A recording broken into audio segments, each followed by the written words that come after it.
дар ҷумҳурии Тоҷикистон соли 2020 ба рӯйхатгирии аҳолӣ ҷараён гирифт. натиҷаи ин маъракаи муҳими сиёсӣ мавриди омӯзиш ва баррасӣ қарор дорад. эҳтимол меравад то охири соли 2022 қисме аз натиҷаи ба рӯйхатгирии аҳолӣ тариқи китоб интишор гардад. вобаста ба ин субҳи имрӯз дар толори сарраёсати агентии омори назди президенти ҷумҳурии Тоҷикистон дар вилояти Суғд семинари дастурдиҳӣ баргузор гардид. шакли пурраи китоби рақамҳои омори эҳтимол аз 3 моҳаи аввали соли 2023 интишор ва ба дасти хонанда расад.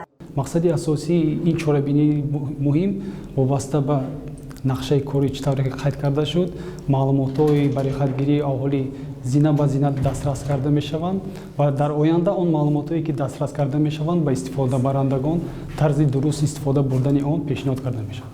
ҳамзамон бояд қайд кунам ки тибқи қарори ҳукумати ҷумҳурии Тоҷикистон ва дигар санадҳои мерӯхие ки вобаста ба барӯйхатгирии аҳолӣ аст, натиҷаҳои барӯйхатгирии аҳолӣ ҷамъбаст карда шуда истоданд ва зина ба зина он маълумотҳое ки дастрас шуданд ба истифодабарандагон пешниҳод карда мешавад.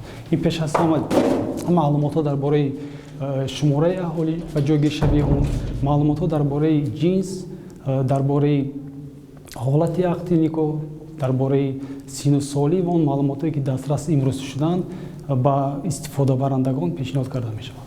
семинари мазкур 2 рӯз идома мекунад. дар он роҳбарони идораву бахшҳои оморӣ аз 18 шаҳру ноҳияҳои вилояти Суғд ҷамъ омаданд. ҳадафи он баландбардоштани дониш ва тарзи пешниҳоди оморҳо ба истеъмолкунанда ба ҳисоб меравад. гуфта мешавад ки ҳоло мутахассисони омор барои ҷамъбаст намудани оморҳои синну солӣ ва ҷинсият корро идома медиҳанд.